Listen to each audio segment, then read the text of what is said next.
দক্ষিণ ইউরোপের একটি দেশে গেলে আপনি অজস্র বাংকার দেখতে পাবেন। 100-200টি নয়, 1-2000ও নয়, একেবারে 7.5 লক্ষের চেয়েও বেশি বাংকার।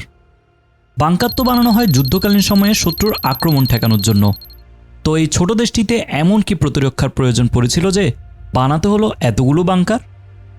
বলকান অঞ্চলের ছোট্ট দেশ আলবেনিয়ায় বাংকার বানানোর কাজ শুরু হয় 1967 সাল থেকে আলবেনিয়ার তৎকালীন স্বৈরশাসক এনভার হোজ্জার নেতৃত্বে। সমাজতান্ত্রিক আলবেনিয়ার শাসক হোজ্জা ছিলেন কিছুটা পাগলাটে ধরনের লোক। তিনি একাধারে প্রতিবেশী গ্রিস ও যুগোস্লাভিয়ার সাথে দ্বন্দ্বে জড়িয়ে গিয়েছিলেন। এমনকি বাদ যায়নি কমিউনিজমের জন্মভূমি সোভিয়েত ইউনিয়নও। সোভিয়েতের প্রধান ক্রুশ্চেভ আর যুগোস্লাভিয়ার নেতা টিটো উভয়ে ছিলেন হোজ্জার চোখে শত্রু।